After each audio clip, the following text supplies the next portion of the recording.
G'day guys, it's Board Buster from Wello Foilers.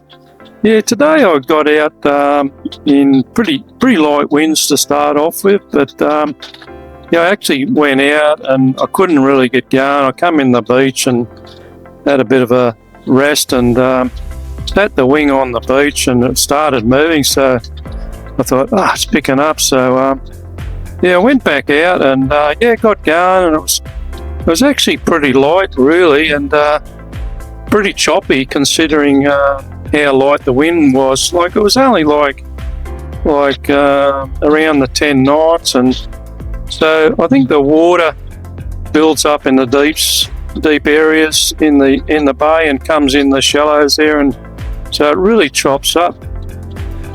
Anyway, I've got a local here, Mobzy, and he's come in to do a bit of a interview on my video. Mobzy's a local windsurfer turned wing dinger, and he runs a YouTube channel too called Jims Windsurfing. Anyway, Dave's lived here for 40 years, and I noticed down the beach he's got his dad's plaque on the seat down on the beach. So I was just going to ask Dave, can you tell me how and why is your dad's plaque down on the park bench? Yeah, no worries. Hello everybody. What a pleasure to be on Glenn's aka Boom Buster aka Board Buster Wello Foiler channel. I'm pretty stoked. Thanks Glenn, it'd be good to have a yarn here. But you asked about that plaque. I'm glad you asked about it. It's super cool. That is right. So my dad kicked the bucket in. He was only 69 and got a rare lunge of these, and he kicked the bucket. But oh dear, that's my age. Oh shit, you're in trouble. He kind of told me to just live, and it kind of taught me to live while you can, But that plaque, his mates put up there. So Dad and a couple of fellas started swimming there at sunrise along Jimmy's Beach, and you got the mullet run along Jimmy's Beach. Commercial fishermen fish there for the mullet. And anyway, this crew of old fellas were swimming every morning and call themselves the Mullets, and they kind of went guerrilla style, and there was nothing there at that bit of beach except a bit of pipe coming out of the ground with water, and kind of just altered that into a proper shower, and Dad made that seat and stuff that where you can hang your towels and that, and a massive groups form now, unofficial swimming club, and so that's that. Are they still doing it? They still do it, and they keep growing, and they've branched out to, there's the rowers, and there's the mullet rowers, and there's the marlins that swim over at the beach, and that's the mullets, and there's actually the mackerels that swim further up, and it's a good little spot. They got a hose there and benches and good access to the water. Really good spot. So how did the blue mullet eventuate? Dad just made it up. Actually, he made that fish, and it's actually amazing that it must be bloody protected by some force of magic, that nothing's ever happened to it. It's just sitting out there. Nobody's vandalised it or nothing in many years. I'm not sure how many years it's been going now, but it just sits there. So how big's the bay? Like, it looks like a beautiful big area, beautiful water, and beautiful sandy beaches. Yeah, I'm not sure how big it is, but it's interesting. I think they said that it's Australia's second largest port or something, but that area that you went to the other day, you went to Tarlee and stuff, up around there, what is it? I've forgotten the name of the town, but it was almost Canberra. This was almost going to be Australia's major port. Yeah. So that kite flying around there is a red-backed sea eagle, or Brahma kite, I think they say it. Yeah, beautiful bird, eh, Dave? Yeah. It's actually North Arm Cove, what I was talking about. If you look at North Arm Cove, you'll see there's all these circles and that on the streets, but there's actually nothing there. But it was going to be, a big port, but I don't know what happened, and it wasn't.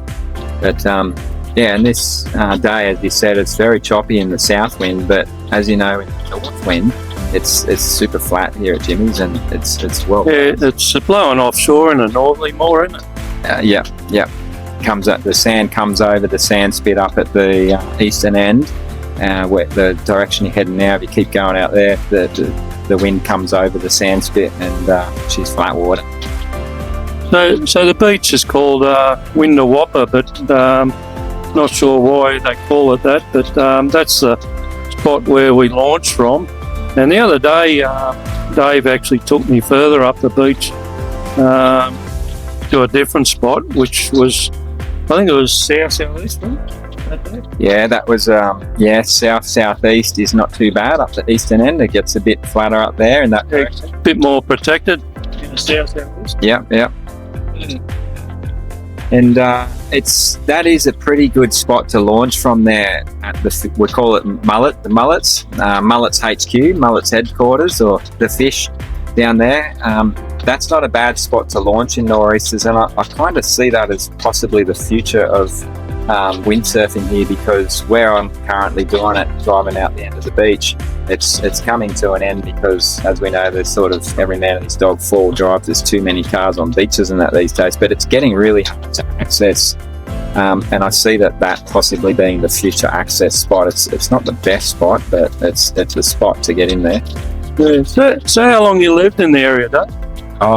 I'm born in Sydney, but coming up here most of my life, I kind of half grew up here on these beaches, and in that water there, I did learn to windsurf there about 20 years ago on a longboard, but then gave it up and went surfing, and then I came back and went kiting here, and then my brother was windsurfing, Mob Dog, he was windsurfing, and I kind of saw the light at that point that a windsurfer was a really good craft for this bay, just a good craft that's reliable and getting around, and I'm not a fully converted winger yet. I'm kind of a winger in my mind, but just can't actually do it yet. So yeah, it's a big learning curve, isn't it? It's a bit of a learning curve. But actually talking about access and that, I kind of see winging as a good alternative because of access. So yeah, you can see in the video now the wind's really picked up, and it's getting even more choppier. But yeah, I'm still lying around, having a good time, and yeah, really quite warm out there too. Yesterday it was like 25, maybe up close to 30 degrees, and I've only got my spring suit on. The water wasn't too cold, but yeah, today's turned really cold. Like, it's crazy the different temperatures from day to day. Like today it's like 14 degrees outside, and yeah, so we're not windsurfing today, and it's raining and all that. Is that unusual for the weather to change? Yeah. It's super weird spring. By this time last year we'd done, I don't know, 50 sessions. Every single day it was nor'easters, and as you said, the other day it was 40 degrees, and now it's about 10. You can hear the rain on your caravan here. Yeah, we're in the caravan recording this, and it's pretty noisy on the roof. We've got raindrops falling off the trees and from the sky. It's pretty wild last night. Like, the wind came into like 30 knots, and we're getting blown around a bit here in the caravan park. Yeah. Anyway, yeah, Sue was sitting on the beach yesterday filming me, and it was quite warm for her, really. She was actually trying to look for a bit of shade, and that went to Sue. Yeah. It's got quite a history, this place, of windsurfing. Where we are now, Jimmy's Beach Reflections Caravan Park, and I have a on-site van here. I spend quite a bit of time in here. I got that van off Windsurfer, Kerry and Michael Bright. They were windsurfers in the air, and actually met them out in the water one day. And they were getting out of here. They were leaving town and getting out of here and selling their van. So I snapped that thing up, and along with a bunch of others, they all left because the windsurfing, it was a huge windsurfing community here.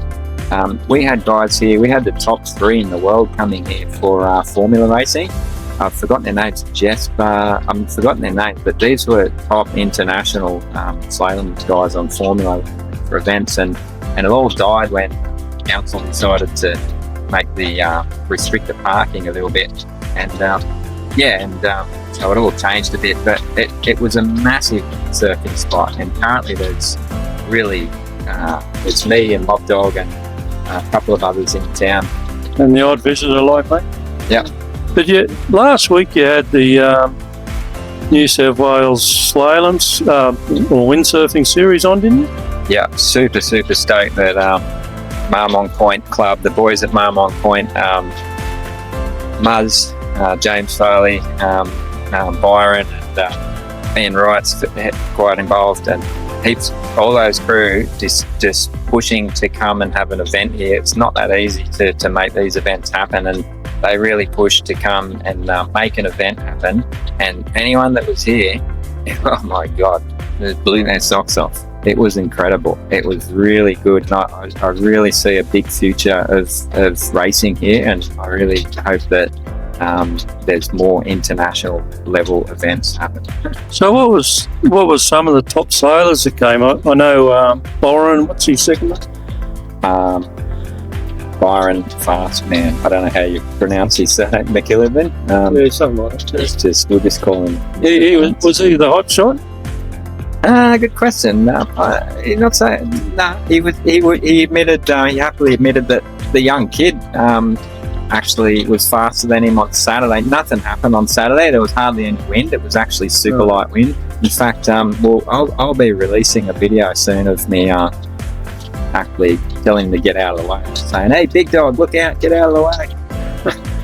Yeah. Anyway, so as I said, Dave runs a YouTube channel called Jims Windsurfing, and there's plenty of good videos on there of the area. So yeah, you should, if you want to look at some good windsurfing videos, make sure you have a look at Jims Windsurfing. Anyway, Dave, thanks for coming and doing the interview. Yeah, thanks, Ben, and thanks for bringing the stoke. You.